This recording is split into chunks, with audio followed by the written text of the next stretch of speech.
Boa noite. Bem-vindos aqui ao auditório da Casa das Histórias. Nós estamos aqui a convite do Festival Internacional de Cultura, uma organização da Câmara de Cascais e da Leia, que desafiou a equipa que faz o Conversas à Quinta, que é um programa semanal. Mais alto ou mais perto? Está bem, mais perto. Que é um programa semanal do Observador. Nós gravamos todas as quintas-feiras uma conversa sobre temas variados, às vezes mais ligados à atualidade, outras vezes mais ligados a a temas transversais, e que, a convite do festival, estamos aqui hoje a fazer essa gravação, e que não é uma quinta-feira, vamos adiar um bocadinho a sua publicação. A gravação vai decorrer como é normal, isto é, vamos conversar os três, fazer o programa completamente como é normal, portanto, quer dizer que não haverá perguntas da audiência. Se houver uma questão no final, logo poderemos ver. Isto dura cerca de 3/4 de hora, portanto é o tempo de duração do programa. E hoje vamos falar da Cimeira de Bratislava, mas eu isso já farei a introdução mais formal, que não sei se já posso fazer, se não. Bem-vindos de regresso ao Conversas à Quinta, depois de uma interrupção para férias, não muito longas. Estamos aqui, estamos num cenário diferente do habitual. Estamos em Cascais, na Casa das Histórias, da Paula Rego, e estamos aqui a convite da Câmara de Cascais e do Grupo Leia no Festival Internacional de Cultura, um evento de grande alcance que trouxe inúmeros escritores e outras personalidades a Portugal, e a que o Conversas à Quinta também se associou. Sobre o tema do programa 2, o programa 2 é um programa muito ligado à atualidade, e não poderíamos fazer se o tivéssemos gravado à quinta-feira, já que vamos falar de um evento que se passou ontem, sexta-feira.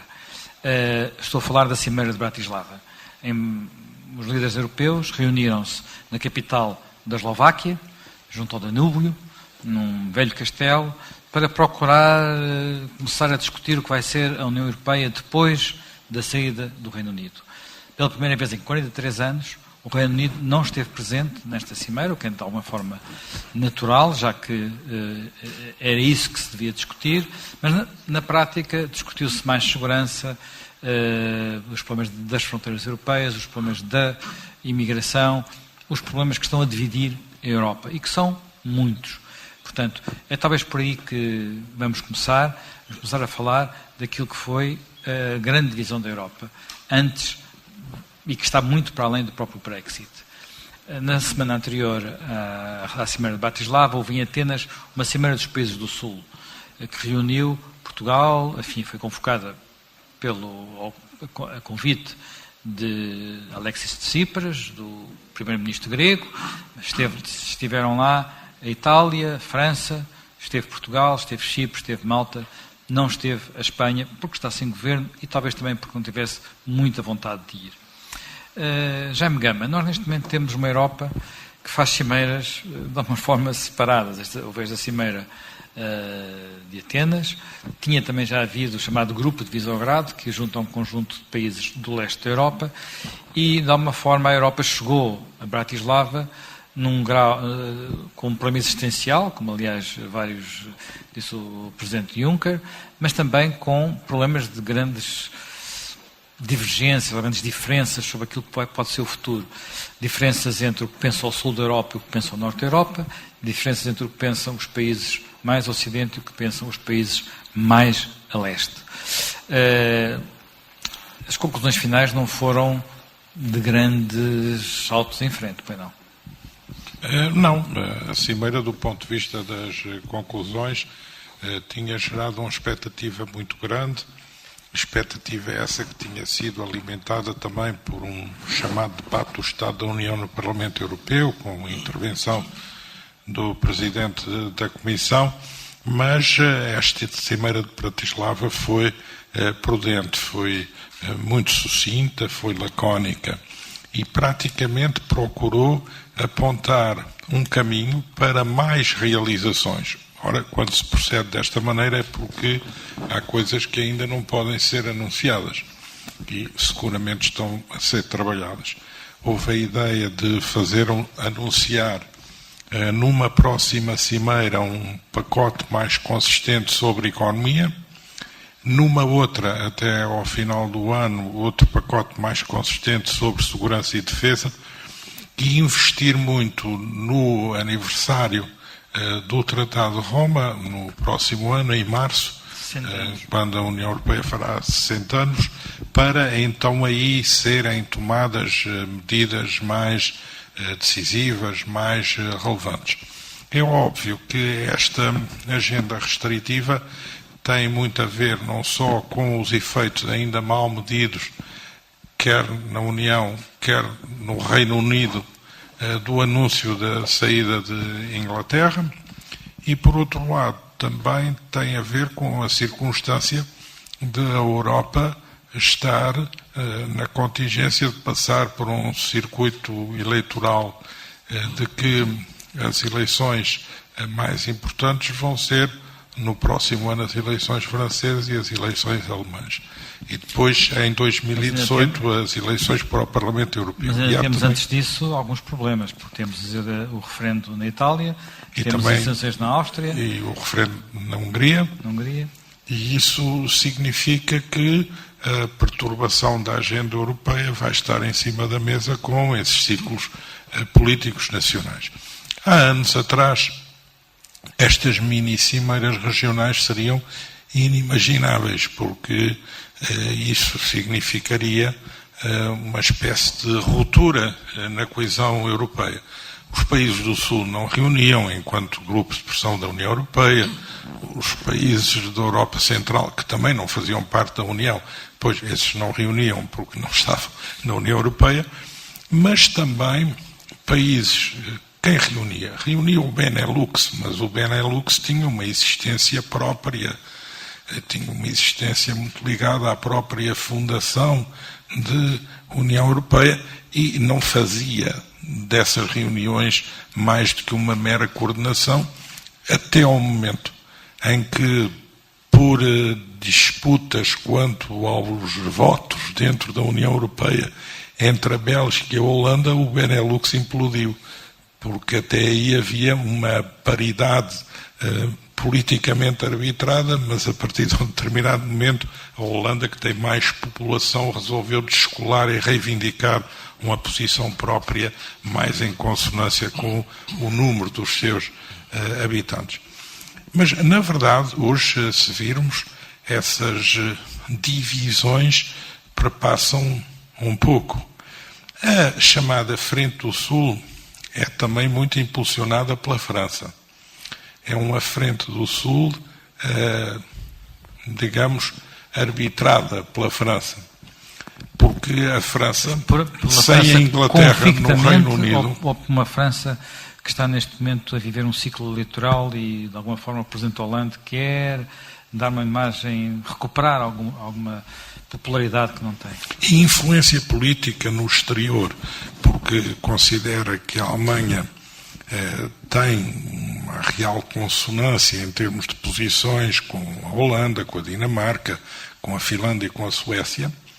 Tem dificuldade, mas apesar de tudo alguma capacidade de diálogo com o grupo de Visegrado, e agora sem o Reino Unido para poder triangular na União Europeia, a França tem receio de recuperar a dinâmica franco-alemã a dois só, sem se respaldar num espaço maior. Por isso a França tem impulsionado isso e até tem impulsionado uma trilateralização com a Itália. A reunião que houve em Itália da senhora Merkel, do presidente Hollande e do primeiro-ministro de Itália significa isso. Embora a Itália não possa ser bem considerada um país ao nível dos outros dois.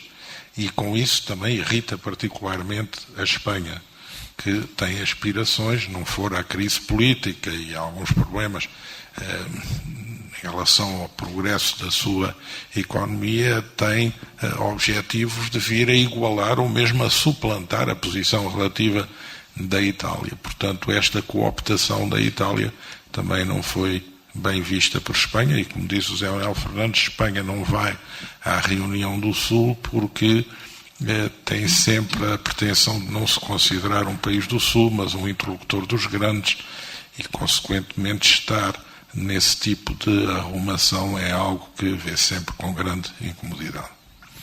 Jaime Nogueira Pinto, uma das coisas que se notou nos últimos anos, e que nós já falámos em outras ocasiões, é o peso cada vez maior que têm os fatores nacionais dentro da União Europeia. Uma das reivindicações do grupo de Visegrado, e particularmente da Polónia e da Hungria, é uma parte que podemos considerar que é retórica, que tem a ver um bocadinho com retórica anti-Comissão, anti-Bruxelas, mas mais do que isso há um desejo, um aparente desejo de ter alguns poderes de volta, haver uma renacionalização dos poderes. Há outros países que, em contrapartida, sentem que sem transferirem mais poderes, nomeadamente no domínio da economia, nunca conseguirão consertar o euro. Como é que isto se pode, na sua perspectiva, casar, respeitando a vontade dos eleitorados, que neste momento não está particularmente entusiasmada com o progresso da União Europeia? Bom, eu penso, e aliás também já temos falado nisso, eu julgo que há, praticamente há 25 anos, sobretudo desde o fim da Guerra Fria e desde a reunificação alemã, há uma certa mudança de paradigma, ou seja, a tendência, há duas tendências na sociedade internacional contraditórias. A tendência da economia foi para a globalização, foi uma espécie de mundo sem fronteiras, mas curiosamente isso produziu uma grande fragmentação a nível político. Hoje há praticamente 200 unidades estatais independentes no mundo. Eram bastante menos há 50 anos, eram muito menos há 100, etc. Portanto, essa tendência. E, por outro lado, a globalização deixou pelo caminho muitas vítimas, muita destruição, muita desindustrialização, sobretudo e exatamente nos países europeus, no mundo desenvolvido, no mundo euro-americano. Aliás, uma das razões do fenómeno Trump, julgo eu, que é exatamente isso. Quer dizer. E, portanto, há um regresso da ideia de regulação, há uma ideia de regulação da economia ao quadro nacional, não é? E, portanto, isso tudo, de certo modo, junto com aspectos conjunturais europeus, e nós ontem em Bratislava vimos, logo antes de ter começado, já o Luxemburgo veio dizer qualquer coisa que era melhor, a Hungria, naturalmente, era melhor ser retirada porque tinha comportamentos, digamos, europeisticamente incorretos. E o primeiro-ministro italiano não quis fazer a declaração conjunta com os alemães. Portanto, há de facto uma fragmentação dentro da própria União Europeia, que tem a ver com aspectos nacionais e tem a ver agora com uma espécie de subarranjos, não é? De arranjos regionais.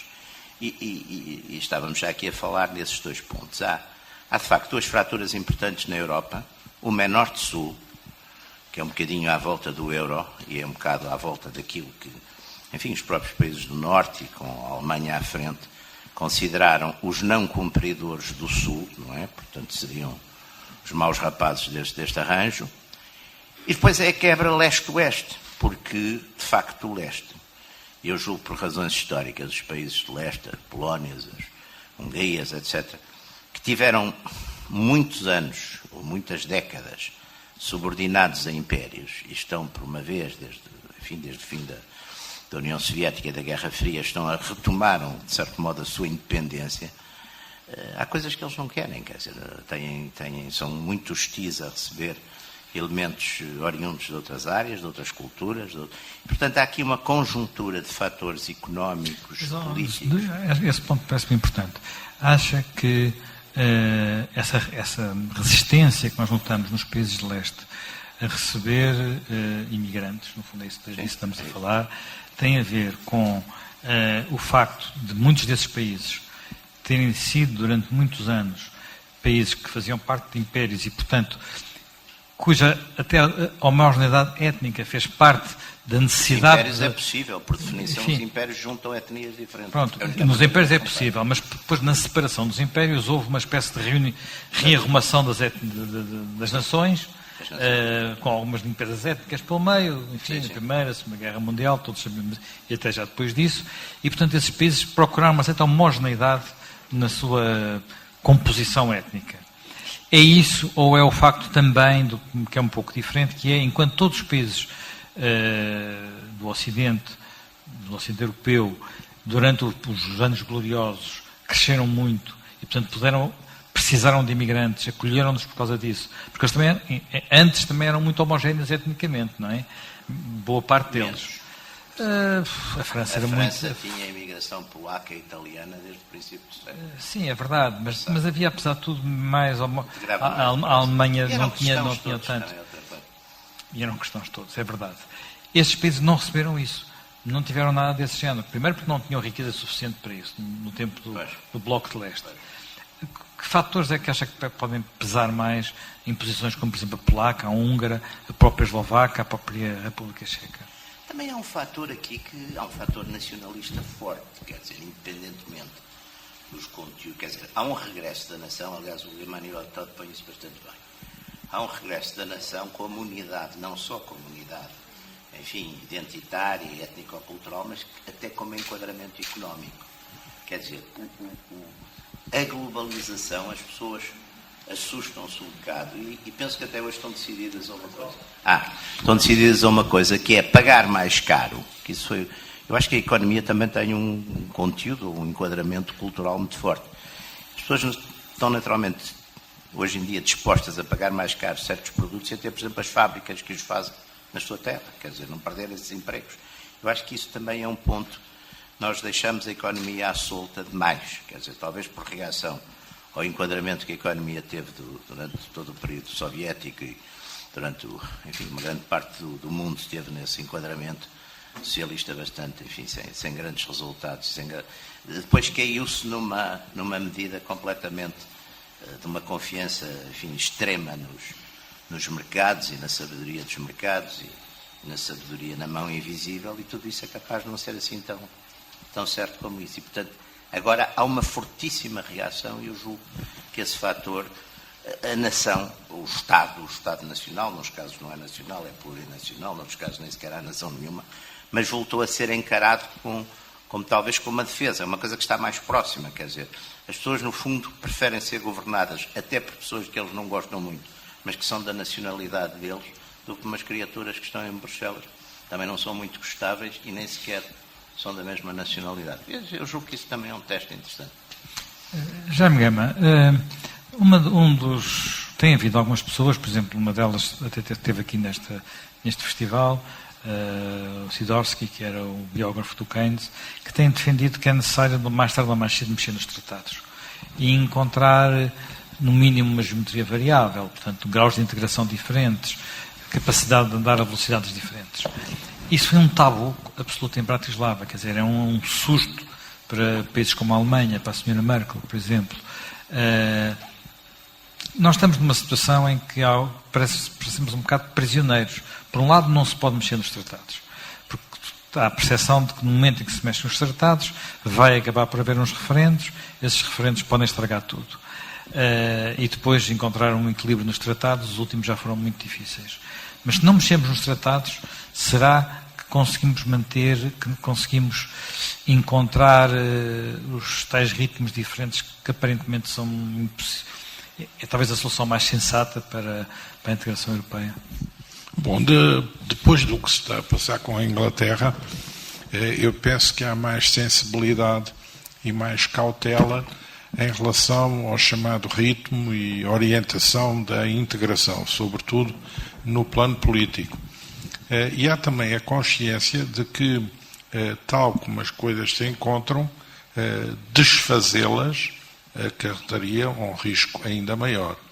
O próprio Reino Unido e o governo inglês está agora a percorrer um caminho muito interessante, que é o de, pela primeira vez, se confrontar com o projeto de saída da União Europeia e de analisar em concreto o que é que isso significa para a sua economia, para o seu mundo financeiro, para as suas relações internacionais.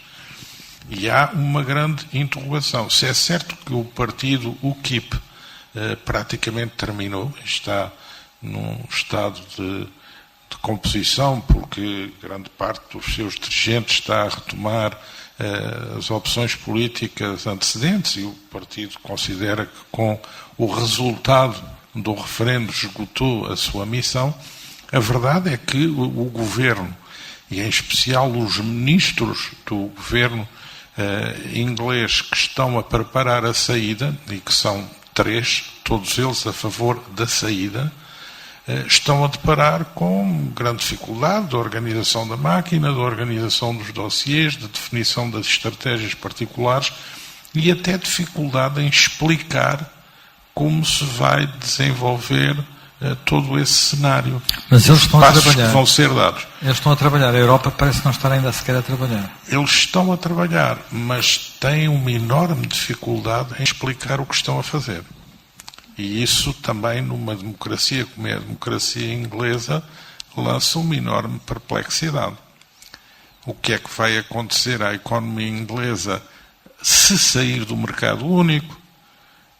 Até que ponto é que a União Europeia deixa a economia inglesa ficar, do ponto de vista da comodidade inglesa no mercado único, mas não ficar em relação a outras áreas? Qual vai ser a liberdade?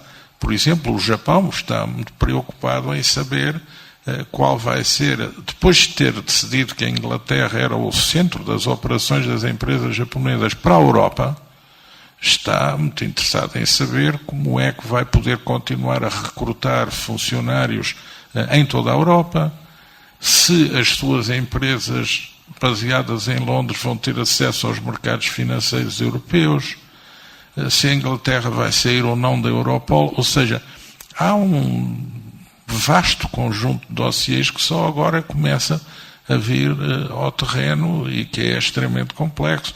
Por isso, a Inglaterra não é capaz de definir qual o momento exato em que quer formalmente colocar a questão da sua própria saída da União Europeia depois do referendo. O governo inglês está numa posição triplamente ambígua, porque a maioria dos seus membros e o primeiro-ministro eram a favor da permanência. O governo é uma coligação com os que eram a favor da saída, que estão em minoria no governo. O Parlamento, mesmo os deputados conservadores no Parlamento, não são a favor da saída. Por isso a ideia de subalternizar o Parlamento de todas as decisões respeitantes a essa questão, o que é algo também insólito na democracia inglesa. E depois, quanto à preparação em concreto dos dossiês, há uma ausência de visão. E os que mais se bateram pela saída e ganharam o referendo, pulverizaram-se como força política e desapareceram como força política. É uma situação também algo complexa e algo estranha, e isso terá que ser, obviamente, gerido parte a parte. Eu não sei qual vai ser o resultado final de tudo isto. Do meu ponto de vista, o ideal seria que o Reino Unido permanecesse na União Europeia e que a União Europeia com o Reino Unido fizessem um grande tratado estratégico como aquele que está um pouco prefigurado na parceria transatlântica de comércio e investimento com os Estados Unidos e com o Canadá. Isso seria uma coisa altamente benéfica. Essa parceria, mas vejo que o essa parceria foi mandada pela borda fora nos últimos dias. Não, há declarações contraditórias. Quer dizer, os socialistas europeus... Há declarações contraditórias. Eu acho que também toda a gente fala muito em torno de uma coisa que não conhece. Porque o esboço de tratado tem sido mantido em enorme secretismo. Não é também popular a sua apresentação pública neste momento, por exemplo, nos Estados Unidos, com a campanha eleitoral. Nem pensar nisso. Mas também não vi ninguém claramente dizer que esse tratado não é necessário nem seria útil. Há críticas parcelares a aspectos do tratado, umas baseadas em leaks de informação e outras baseadas em suposições. e há um enorme debate, digamos, militante em torno de um draft de tratado que não é inteiramente conhecido. Mas isso aconteceu muito, nomeadamente no Parlamento Europeu. A novidade foi o facto de o líder do SPD, tanto mais importante Partido Socialista Europeu, talvez, não sei se esse não, mas pelo menos foi durante muitos anos, e um membro do governo francês, também socialista, ambos coordenados claramente, terem dito em dias seguidos que o tipo estava morto. Sim, mas se reparar, a Comissão reafirmou que não estava e que prossegue esse objetivo. E os governos, no seu conjunto, não tomaram também essa posição a 100%. Eu acho que há aí nuances que temos que entender, que têm a ver com os processos eleitorais e com os calendários eleitorais nacionais.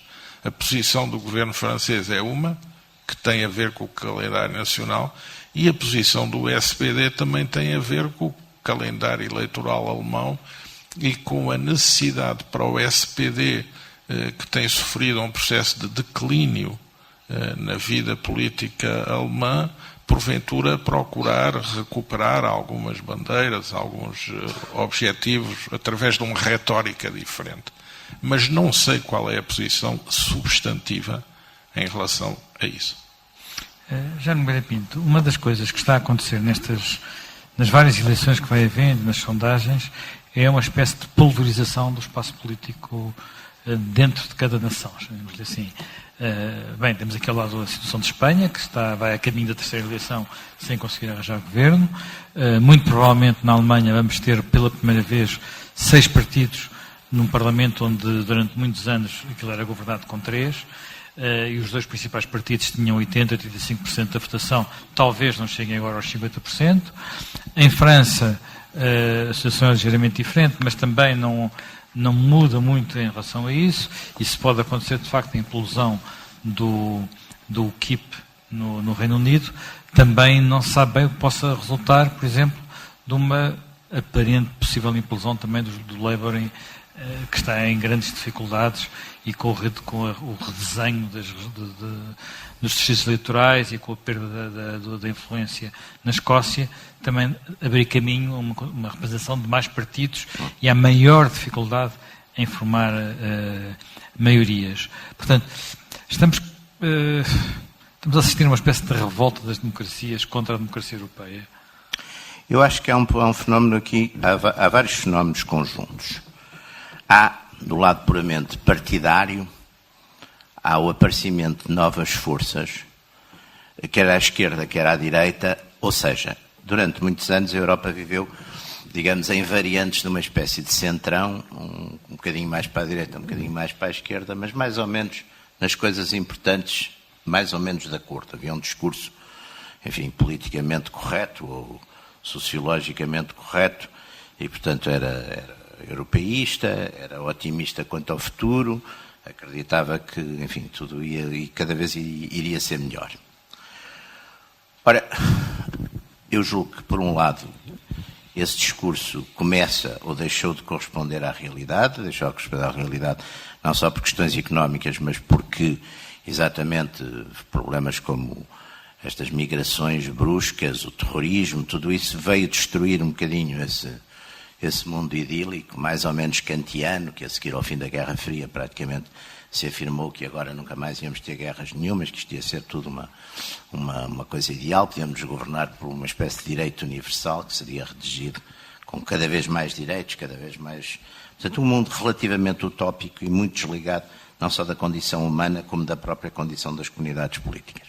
Bom, há a consciência disso, até por seus próprios efeitos. E isso é evidente. Por outro lado, houve o fim na esquerda dos partidos comunistas, que foram, de certo modo, substituídos por uma espécie de, que é os fenómenos de tipo bloco, é os fenómenos de tipo, é um esquerdismo um bocadinho trotskista, um bocadinho maio de 68, quer dizer, é uma recuperação, de um tipo de valores e princípios como se não tivesse havido União Soviética, como se o Trotsky fosse um santo e que se o Trotsky tivesse ficado na União Soviética, aquilo não teria acontecido o que aconteceu. Portanto, há essa recuperação pela esquerda E na direita há um regresso, de facto, das forças de tipo identitário, nacional, que eu também acho que foi uma coisa que exatamente o tal centrão abandonou completamente, a questão nacional, a questão de que, apesar de tudo, as nações são uma coisa importante e têm uma força central, e que as nações não podem, nem o nacionalismo não podem ser confundidos com as suas formas patológicas, como foi o hitlerismo, etc. Portanto, aí alargam-se os setores. Outra questão que é muito importante, e a Espanha sofre disso, é de facto os problemas de fragmentação do próprio Estado plurinacional, ou seja, as Catalunhas, as Galizas, os Países Bascos, quer dizer, vários fenómenos... Estamos a falar de Espanha, porque pode acontecer o mesmo no Reino Unido. Pode acontecer em vários sítios. Portanto, a questão é que nós estamos, em Itália, desde o fim da Guerra Fria, duas forças que são normalmente fortemente subversivas das realidades existentes, que é a democracia e a nação, juntam-se e aparecem. E o problema da nação é que dentro de cada nação aparecem outras nações, quer dizer, o tal nacionalitarismo muito forte. Por outro lado, há outra questão, que essa tem mais a ver, penso eu, com a questão da economia, que é uma certa revolta, não direi das massas, é mais uma revolta quase das classes médias e das classes médias em decadência, das ex-classes proletárias europeias, contra as suas elites. Há uma ideia, enfim, pode ser até um bocadinho teoria da conspiração, mas de qualquer maneira há a ideia de que os governos, as elites políticas, económicas, etc., que são uma espécie de forças conspirativas e pouco sérias do ponto de vista dos seus intuitos, das suas... E, portanto, há esse, que é o tal fenómeno do populismo, portanto, há um sentido de ruptura em relação a esse tipo de forças, e que também é muito significativo.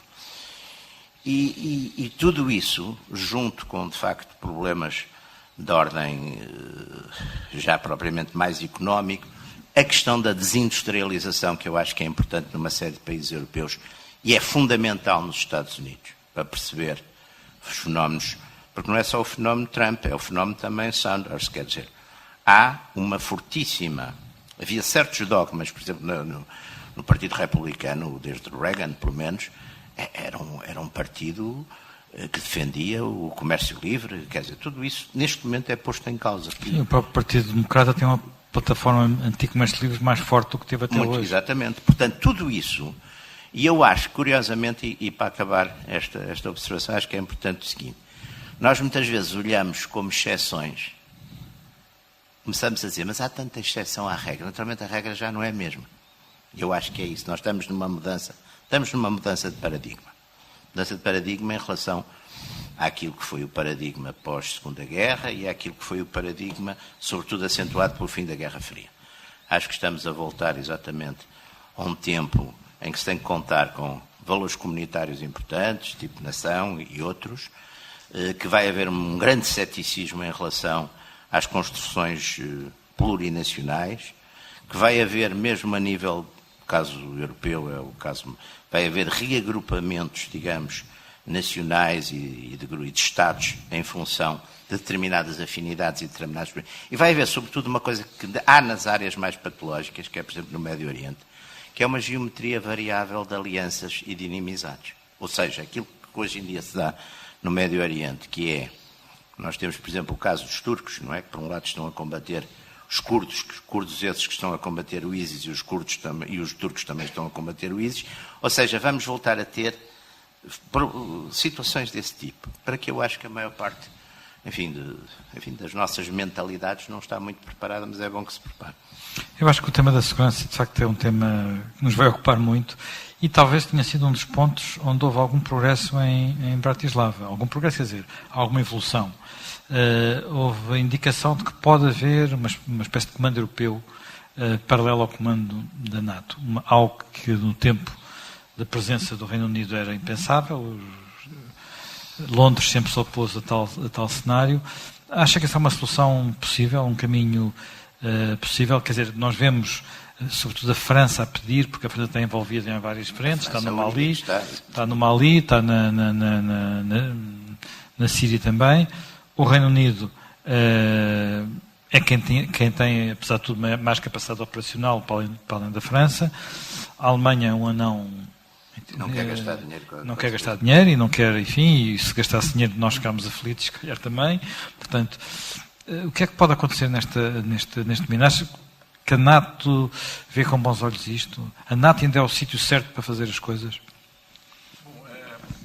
A reunião de Bratislava foi muito prudente na forma como absorveu as propostas franco-alemãs, porque há propostas franco-alemãs, entenderam-se, e há um conjunto de propostas. Não é um conjunto de propostas muito grandioso, é limitado e, no fundo, vai recuperar coisas que já estiveram em marcha com alguma maior convicção no passado, mas que depois, por razões de inércia ou por razões de falta de recursos orçamentais, acabaram por não evoluir. E os líderes europeus são claros em dizer que tudo será feito na base dos compromissos que estão estabelecidos entre a União Europeia e a NATO, e que trabalharão dentro desse quadro, com esses parâmetros e com essa filosofia. E aquilo que anunciam que vão fazer tem, para já, alguma relevância na tentativa de organização de uma guarda de fronteira terrestre e naval, com mais meios operacionais. Mas muito reduzidos, não é? Mas que são reduzidos, soldados, 20... como nós sabemos. Mas que vão procurar dotar de alguma mobilidade e vão procurar que funcione já na segurança da fronteira da Bulgária com a Turquia em relação aos fluxos de migrantes. Por outro lado, na criação de um quartel-general e na criação de unidades operacionais capazes de ser ativadas em curto tempo para poderem ser empregues, e depois também no trabalho através da criação de um fundo para a defesa de organização de sectores de ponta, como por exemplo os drones ou a cibersegurança. Mas, digamos, tudo isto é cauteloso e tudo isto tem, digamos, o valor que tem. Porque, na verdade, as Forças Armadas Alemãs, a Alemanha é um país que, face ao seu produto, gasta muito pouco com a defesa e que depois tem sempre inibições quando as suas forças possam ser enviadas para o exterior, de fazer renascer sentimentos e de ver fazer renascer sentimentos anti-alemães que possam ser prejudiciais aos seus interesses comerciais. Sem dúvida, a França tem armas nucleares e é membro do Conselho de Segurança das Nações Unidas, agora com a saída da Inglaterra, mas tendo em conta a modernização do seu dispositivo, as Forças Armadas Britânicas são muito mais projetáveis e profissionalizadas do que as Forças Armadas alemãs ou francesas. Portanto, aí há uma certa perda.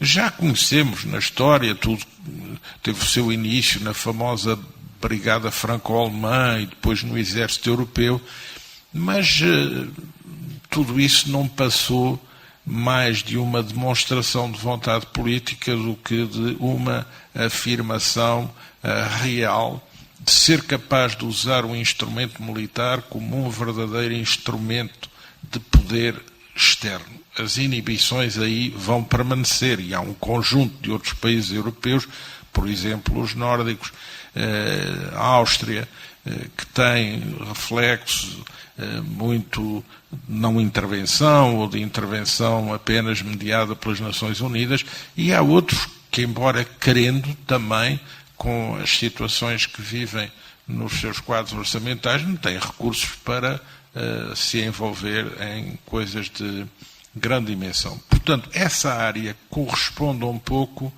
a exigências da opinião pública, é uma área que vai ter alguns factos em breve para demonstrar que alguma coisa é feita. Um próximo Conselho Europeu vai ser dedicado em exclusivo à aprovação de deliberações. Vamos a ver o que daí sai. Do ponto de vista da coordenação da luta antiterrorista, do ponto de vista do controle de fronteiras, do ponto de vista da organização dos vistos eletrónicos com uma seleção mais rigorosa, do ponto de vista da possibilidade de expulsar com mais facilidade estrangeiros indesejáveis, do ponto de vista de submeter a escrutínio no regresso à fronteira europeia também cidadãos europeus, porque há também cidadãos europeus envolvidos nas ações terroristas, aí eu vejo que haverá um reforço de cooperação. Porque o sentimento de insegurança é um sentimento de insegurança perante o exterior, mas também um sentimento de insegurança interno por ações projetadas a partir do exterior. E muito do nacionalismo que referiu o Jaime Nogueira Pinto tem a ver precisamente com essa aliança entre sentimentos identitários a que se somam sentimentos de risco real materializados através das ações terroristas, coisa que no passado não existia. A Europa é um continente hoje ameaçado por ações concretas de violência destrutiva, não propriamente pelo peso de uma grande ameaça militar às suas portas, mas pelo peso de ações efetivas de emprego da técnica terrorista para criar desestabilização, insegurança, receio. E como hoje é tudo muito mediatizado, essas ações são remuneratórias do ponto de vista dos efeitos que produzem nas opiniões públicas e têm sido responsáveis por grande parte das alterações no espectro político europeu, que é também diferenciado. Em muitos dos países da Europa Central e de Leste, o neonacionalismo tem também a ver com o fim do Império Soviético. A Polónia vive o problema da sua afirmação nacional na proteção da sua relação com a Rússia e com a Alemanha. Mas a Polónia também não pode esquecer que tem 20 milhões de polacos fora da Polónia. E, portanto, tem que compaginar esse seu nacionalismo com alguma visão universalista onde caiba a proteção dos seus nacionais fora da Polónia. O caso do nacionalismo checo e eslovaco teve uma solução fácil logo no princípio do fim da Guerra Fria. E, portanto, aí as tensões desse ponto de vista são menores. Mas há um país, que é a Hungria, que se considera um país não realizado historicamente e que perdeu na Primeira Guerra Mundial, perdeu na Segunda Guerra Mundial e perdeu também no fim da Guerra Fria, porque é um país que considera que foi amputado. Os húngaros não são eslavos, são fino-ugáricos, são uma cunha fino-ugárica que ultrapassa os eslavos e se põe na fronteira com os povos germânicos. Um ramo são os estonianos e os finlandeses, outro ramo são os húngaros. E o nacionalismo húngaro vive muito de alimentar a relação pequena-Hungria, grande-Hungria. A pequena Hungria é existente, a grande Hungria é que lhe caberia por direito, porque há, na verdade, húngaros em vários dos países que fazem fronteira com a Hungria. E, digamos, não tenhamos dúvida de que, historicamente, várias forças se movimentaram para impedir a Hungria de ser a grande Hungria, com receio do que isso representaria. Essa tensão interna é uma tensão que é muito avivada, e é muito avivada também na base, é avivada em relação ao que foi a dominação soviética sobre a Hungria, mas também é avivada por um nacionalismo que explora bem alguns fracassos das políticas liberais pós-soviéticas e que joga, como joga na Polónia, com a incapacidade de governos anteriores, nesse prisma, resolverem os problemas da sociedade e tem tido resultados eleitorais concretos e positivos e tem feito progressões. É um fator com o qual se tem que contar. Do ponto de vista da análise dos dados. Claro. Nós estamos praticamente no fim. No entanto, há um ponto que gostava de colocar aqui ao Jaime Nogueira Pinto, que foram os temas ausentes. E, de alguma forma, há dois temas que sobressaltam, ou deviam sobressaltar a Europa e que não estiveram nesta cimeira. Refiro-me à relação com a Rússia de Putin, e à relação com a Turquia de Erdogan. Dois regimes que entre eles estão a aproximar, dois regimes que derivam para cada vez mais um maior autoritarismo e que têm relações ambíguas com a Europa e, sobretudo, jogam também na divisão dentro da própria Europa, porque a Rússia utiliza o gás para dividir um bocadinho as pressões e a Turquia tem, afim, aquela posição duplice, ao mesmo tempo quer entrar e não saber se quer entrar para a União Europeia. Pois, eu julgo que isso, quer dizer, vamos lá ver. Eu tenho sobre isso uma opinião muito politicamente incorreta. Eu acho que, primeiro, Putin nem quer ressuscitar a União Soviética, nem é um paranoico expansionista que queira fazer uma coisa tipo hitlerista contra a Europa. Nada indica no seu comportamento isso. Acho que o Putin retomou uma tradição, digamos, da Rússia tradicional, da grande Rússia, fez uma aliança com as forças conservadoras russas, veio a seguir a uma grande crise interna, conseguiu resolver alguns problemas económicos e não vejo que o Putin tenha grandes... Eu, pessoalmente, a Crimeia, para mim, a minha cabeça foi sempre russa e basta ir ao século XIX e à guerra da Crimeia. O cerco de Sebastopol foi uma coisa sempre, enfim, muito importante na história da Rússia. Eu acho que os direitos históricos nessas coisas contam. E, portanto, eu acho que isso, o fantasma da Rússia, da agressão da Rússia, e tudo isso foi uma coisa também um bocadinho que os neoconservadores americanos, para manterem também uma certa mobilização das hostes, de certo modo, e é evidente quando se fala nesses fantasmas, esses fantasmas tornam-se reais, porque eu julgo que o próprio Putin hoje em dia exatamente criou também um sistema de influência a nível da Europa, etc., até para se proteger disso. Bom, isso é um ponto.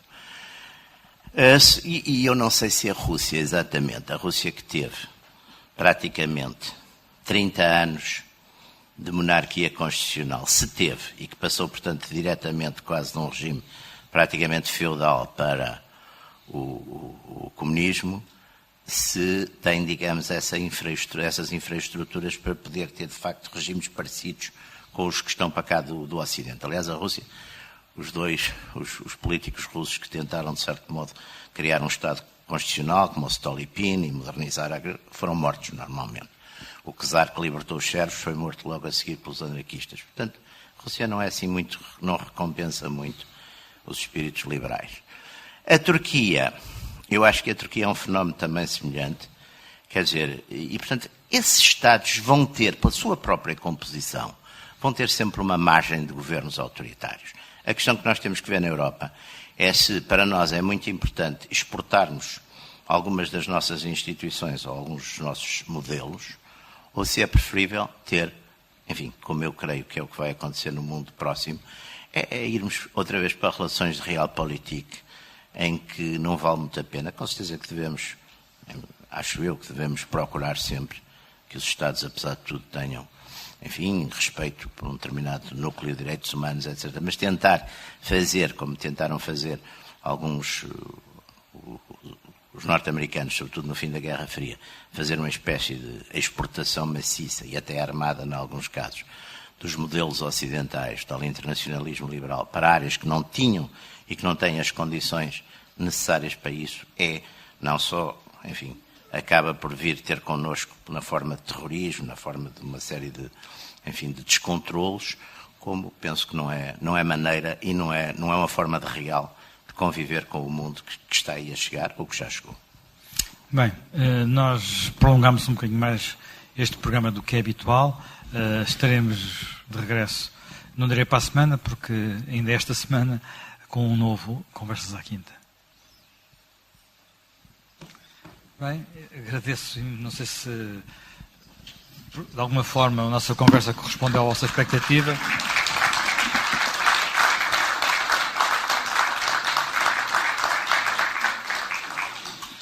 O máximo que posso dizer é agradecer-vos a vossa presença e dizer que nós procuramos, com este programa, fazer um tipo de debate que, infelizmente, nas nossas televisões não está assim muito presente, que é tudo um bocadinho mais rápido. E aqui, como há o slow food, nós também temos slow possibilidade de fazer as coisas mais pensadas. Muito obrigado a todos, muito obrigado ao Festival pelo convite, à Câmara de Cascais, ao Grupo Leia. Muito boa noite.